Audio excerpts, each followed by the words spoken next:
so we're back. We got our Shim-less buckets from Toyota now. I have gone already and labeled them in the position they will be going. So again, they're just a 3S GTE bucket. We might add these to the website now that we have started to order these, so keep an eye out for that. So for now, we're just going to go ahead. We're going to put our assembly lube on all of our buckets. We're going to remove our cam caps. We'll start placing it where they go, and then we'll install the cams.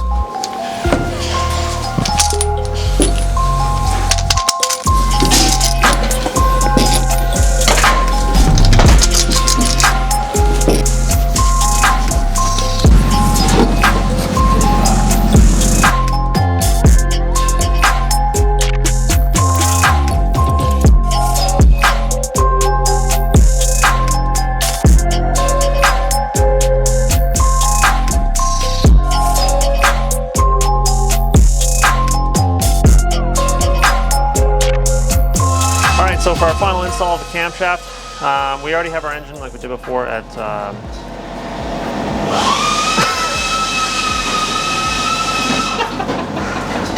Cameo. Tag his Instagram, Redditor's chest.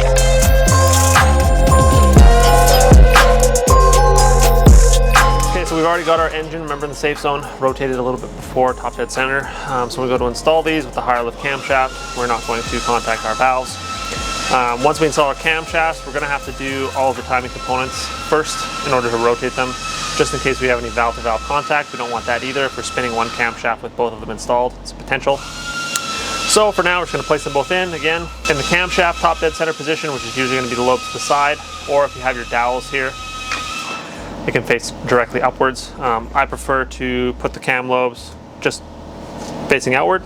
That way they're not pressing down into the piston or anything that might be there if you don't have it in the safe zone. So we're just going to repeat that for both sides, and then we'll move on to assembling the front of the engine.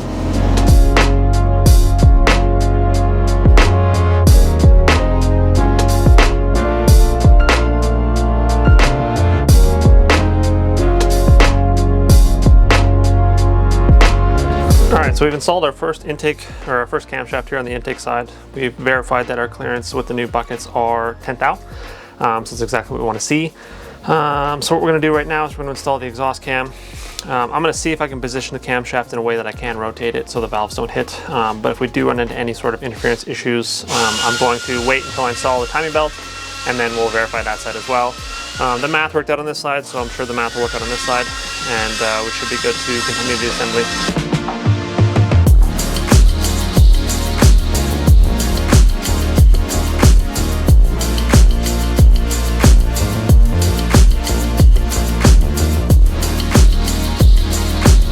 Alright, so we've got both camshafts installed now. We have verified the clearance. We were able to spin it while spinning this one at the same time, so we don't have any potential contact. So all clearances are good. We verified it's at 10 thou. So now we're going to take our cam caps off. We're going to show you where you put a little bit of sealant on these because the cam seal and the valve cover gasket don't exactly get all of it. So there's a little bit of a surface on the cam cap on each side that does require a bit of sealant. We typically use just a resistant silicone. And that's just going to go right on the edge of this cam cap here. So when you're sealing your cam caps on the JZ, you're going to want to make sure you get silicone all along this side here, because the oil can leak out in this little space here. So you're going to want to make sure you get just a little bit of silicone, obviously enough to seal it, but you don't want to put too much in there so it squeezes out and gets caught anywhere that it shouldn't.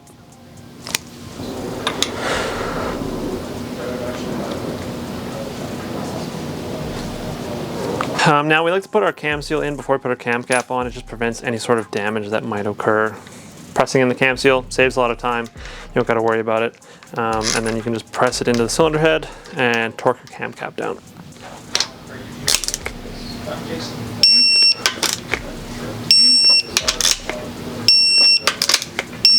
And now we're going to repeat the same steps for the other side.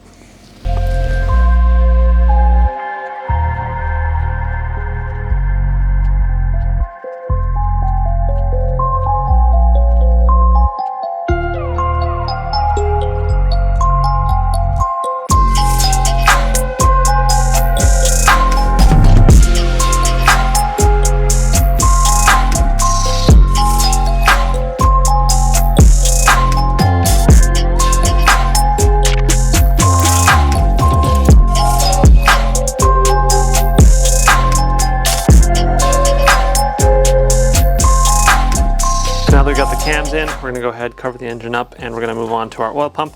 Our client has already gone in here and done a little bit of porting, so we're just gonna have a look and see what was done. We'll talk about the areas we might also port and see what it looks like inside. We're gonna clean it out again, put a little assembly lube in there, and then we'll move on to installing it. We were able to get the oil pump apart, not without a bit of a fight from all the bolts. They were Loctited in, so that is to be expected. Sometimes when they are Loctited in, they don't come out very easily, so we had to sacrifice a few. But as always, we have spare sets in stock for this exact reason.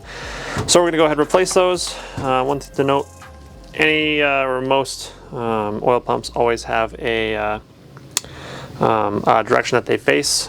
So when you're removing the oil pump gears, make sure you place them or remember which way they go in. I like to place them exactly how they came out.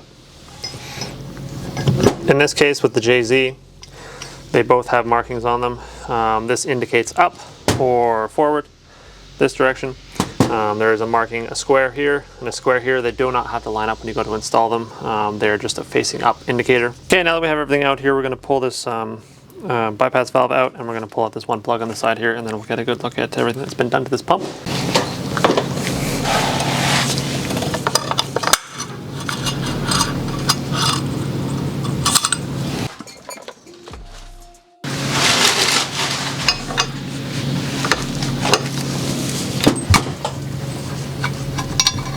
All right, so we got the pump apart. Not anything of concern inside. The client did do a little bit of porting inside of here. Nothing major, so we're just gonna leave it as is. We're not gonna discuss the JZ porting on this one. We did do it on the RB, but we're not gonna do the JZ because it's kind of already done. So we're gonna leave that as is, and we are going to just clean this up. Make sure there's no extra or hidden debris in here. We don't want any of that. There was a little bit of debris in behind the bucket on the oil pressure bypass valve. This valve is basically your maximum pressure limitation. So say if you cold start the engine, that's going to limit your oil pressure at 80, 90 psi, sometimes 100, just to prevent any sort of potential damage for seals or anything like that. Too much oil pressure can actually be a problem as well. So we're going to go ahead, we're just going to clean this up, and then we will reassemble it with assembly lube and begin installing it to the engine.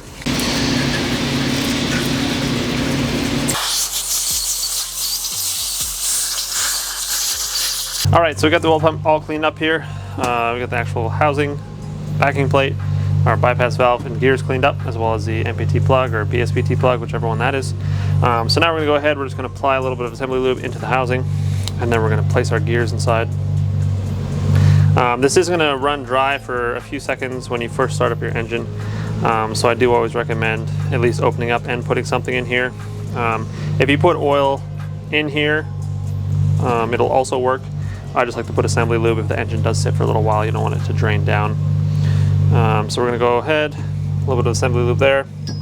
Again, we're gonna make sure that our mark goes back in the way it was, which is facing down. Now, if you put oil in here, it might reduce the amount of time it takes for the oil pump to actually lift oil out of the sump. So I always try to place a little bit in there. Place it into the housing. Then we do the same thing with the gear itself, inner gear. Okay, again, marking down, this can only really go in one way, so you'd really have to try to mess that up to put it in the wrong way. And then you're just going to want to make sure it aligns with the front housing as you drop it into place, just like that. A couple of test spins, make sure she's good. And then we're just going to put a light bit of oil on the back side of the gear. Try to just keep it on the gear itself. It doesn't really matter if it's on the mating surface.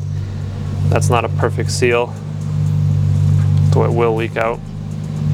Okay, then we're going to place our backing plate onto the rear of the oil pump.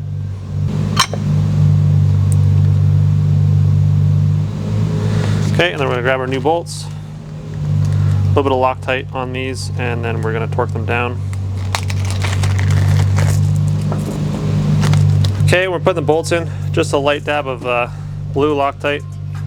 You don't want to do too much, so if you do have to take it apart, it does not cause you any headaches.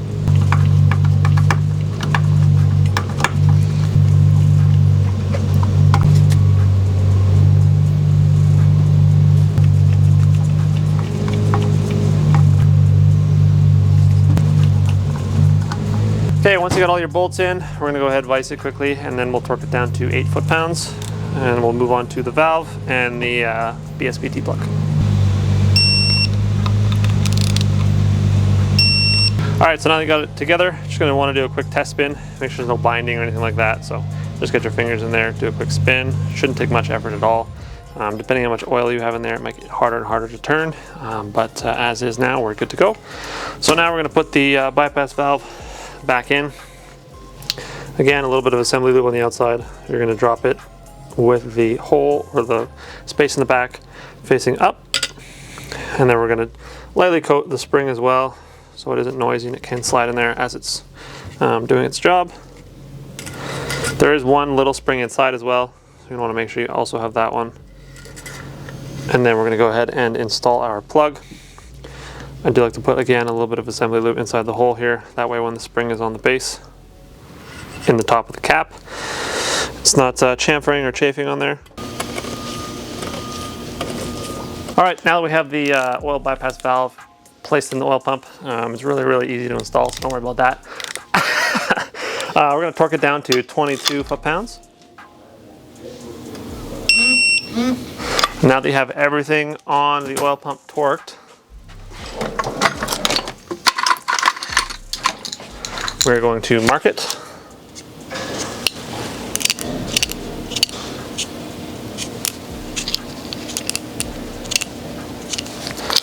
And we'll install the BSPT plug. For this last plug here, we're just going to install the plug, a little bit of purple Loctite.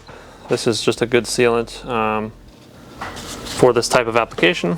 Again, just on the threads, you could use silicone, you could use any other thread sealant if you want, and place this plug in there, and then we're just going to tighten it down until it feels snug.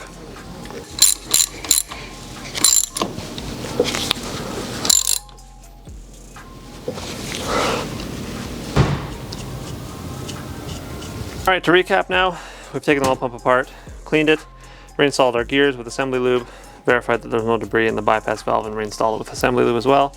And then we resealed our one end plug here, that's BSPT. Now we're gonna go ahead, we're going to install this block. We'll clean the sealing surfaces with the rubbing alcohol, and we'll go ahead and get it installed in the block. Okay, before we install the oil pump, we're going to install the front oil gallery plugs here. There's gonna be one on the left and right side. We're just gonna wanna make sure that we sink them deep enough, again, to not interfere with the oil pump, but not too far as to interfere with this one oil gallery that is in here on the right side.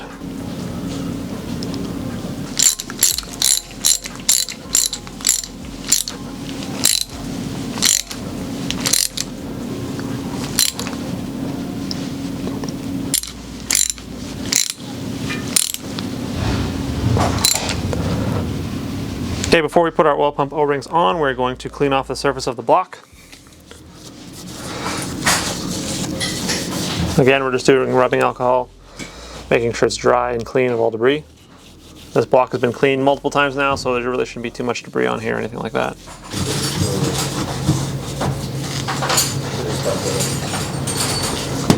And then we're going to go ahead and place our oil pump O-rings into the block.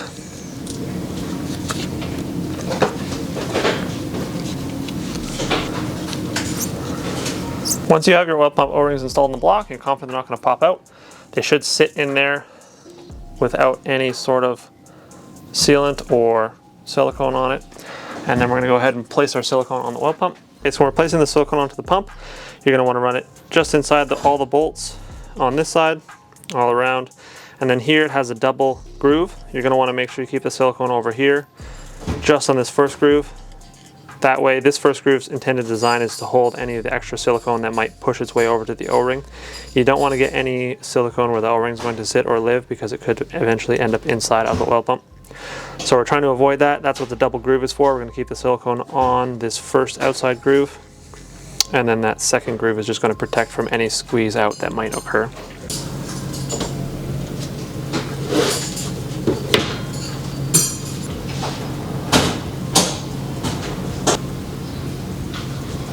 I like to go and just make sure that it's pressed down onto the pump and spread out slightly. That way you know when you go to pick the pump up and place it on the block, you're not going to end up with any situations where the oil or the silicone can fall off and droop and not seal.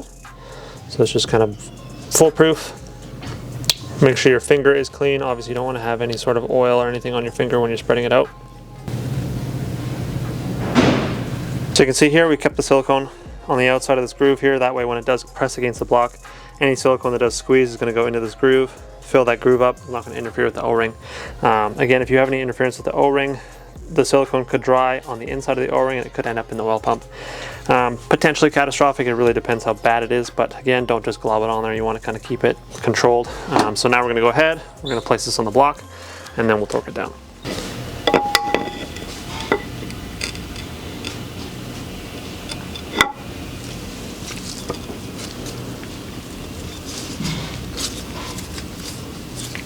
We're going to place our oil pump bolts in now, and then we'll torque them down to 15 pounds.